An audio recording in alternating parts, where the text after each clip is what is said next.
اللہ تبارک و تعالیٰ نے سورہ آل عمران کی آیت نمبر 7 میں ارشاد فرمایا هو الذی انزل علیک الکتاب منہ آیات محکمات، وہی ہے جس نے تم پر یہ کتاب اتاری، اس کی کچھ آیتیں صاف معنی رکھتی ہے۔ اللہ تبارک و تعالیٰ کا ذکر ہے کہ وہی ہے جس نے تم پر یہ کتاب اتاری۔ کون؟ کس نے اتاری؟ لا الہ الا ہو، اس کے سوا کوئی معبود نہیں۔ العزیز الحکیم، زبردست بھی ہے، حکمت والا بھی ہے، اور اسی اللہ نے تم پر یہ کتاب اتاری آیات محکمات، جس کی کچھ آیتیں صاف معنی رکھتی ہے، جس کی کچھ آیتیں صاف معنی رکھتی ہے۔ فرمایا ہن ام الکتاب و اخر متشابہات، وہ کتاب کی اصل ہے اور دوسری وہ ہے جن کے معنی میں اشتباہ ہے۔ یا دو چیزوں کا تذکرہ ہے۔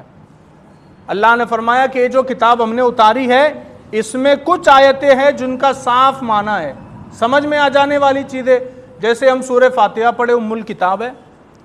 الحمدللہ رب العالمین، تمام تعریفیں اس اللہ کے لیے جو رحمان بھی ہے، رحیم بھی ہے، مالک یوم الدین، روز جزا کا مالک ہے۔ ایاک نعبد و ایاک نستعین، ہم تیری ہی عبادت کرتے، تجھی سے مدد طلب کرتے۔ جب کوئی بندہ اس کو پڑھے گا تو صاف صاف اس کا مطلب سمجھ میں آ جائے گا۔ لیکن کیا وَأُخَرُ مُتَشَابِهَاتٍ، ان میں کچھ آیتیں ایسی بھی ہے جن کے معنی میں اشتباہ ہے، یعنی وہ معنی بندے کو سمجھ میں نہیں آئے گا۔ جیسے کہ ابھی ہم نے پڑھا الف لام میم حروف مقطعات، بڑے سے بڑا محدث بھی ہوگا نا، بڑے سے بڑا مفسر بھی ہوگا، اس کو بھی اس کا معنی نہیں پتا ہے، اس کو بھی اس کا مطلب نہیں پتا۔ اور چلیے تو حروف مقطعات ہے، کچھ اور چیزیں جیسے ہم نے پڑھی ہے آیت الکرسی۔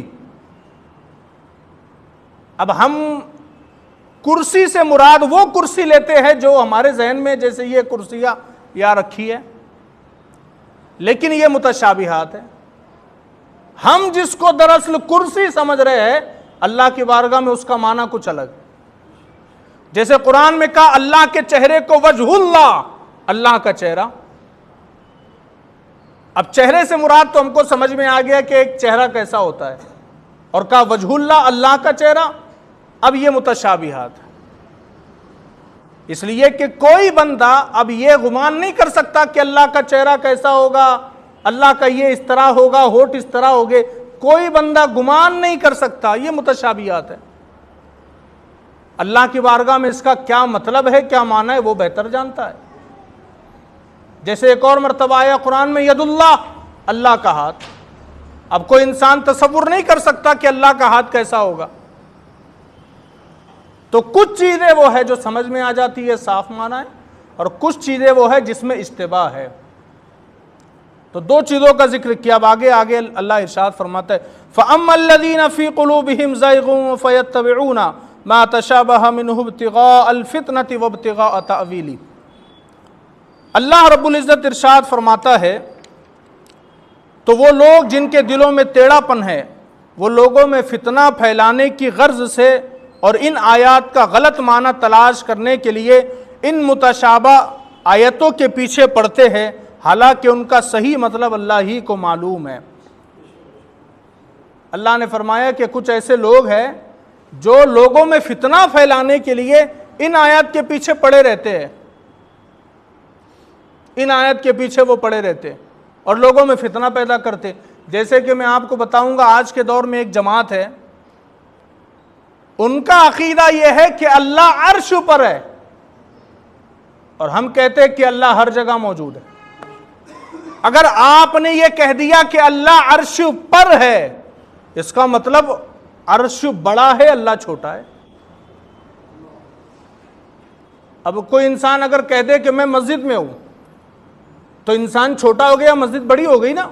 کوئی انسان کہہ دے میں بائک پر ہوں، وہ بائک بڑی ہو گئی، انسان چھوٹا، اس میں سما گیا نا انسان۔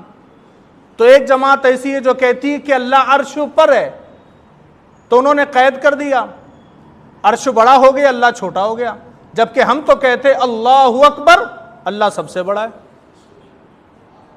تو کچھ لوگ ایسے ہوتے فتنہ پھیلانے کے لیے، وہ کیا کرتے، ان جیسی متشابہات آیات میں لگے رہتے تاکہ لوگوں میں فتنہ پیدا ہو سکے۔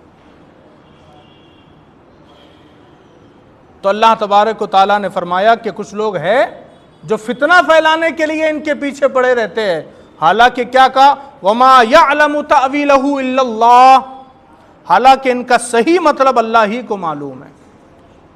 اور پھر کہا وَالرَّاسِخُونَ فِي الْعِلْمِ يَقُولُونَ آمَنَّا بِهِ، اور پختہ علم والے کہتے ہیں ہم اس پر ایمان لائے، یعنی کہ جو فتنہ پھیلانے والے لوگ ہیں وہ اس کے پیچھے پڑے رہتے، لیکن جو پختہ ایمان والے لوگ ہیں وہ کیا کہتے ہیں ہم اس پر ایمان لائے، بس اللہ نے جو کہہ دیا ہم نے اس کو مان لیا، اب وہ کیا ہوگا کیسے ہوگا اس کے پیچھے ہم نہیں پڑے رہتے۔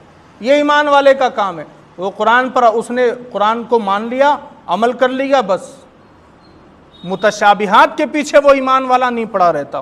پھر کہا کل من عند ربنا، سب ہمارے رب کے پاس ہے، جو بھی علم ہے سب رب کے پاس ہے۔ وما یذکر الا اولو الالباب، اور نصیحت نہیں مانتے مگر عقل والے۔ ہر کوئی نصیحت تھوڑی مان سکتا ہے، جو عقل والا ہوگا وہی نصیحت مانے گا نا۔ تو وہ کسی نے یہ بات بھی صحیح کہی ہے نا کہ ایک دلیل سے 40 عالموں کو خاموش کیا جا سکتا ہے، لیکن 40 دلیل سے ایک جاہل کو بھی خاموش نہیں کیا جا سکتا۔ تو نصیحت وہی مانے گا جو عقل والا ہوگا، دماغ والا ہوگا، برین والا ہوگا، وہی آپ کی بات مانے گا۔ کچھ لوگ زندگی لگا دیتے ہیں اپنے بچوں کو نصیحت دیتے دیتے، وہ نہیں مانے گا آپ کی، اس کے پاس عقل ہی نہیں ہے۔ کچھ لوگ دوستوں کو سمجھاتے سمجھاتے وقت ضائع کر دیتے، وہ نہیں مانے گا آپ کو، اس کے پاس عقل ہی نہیں ہے۔ یہ اللہ کہتا ہے۔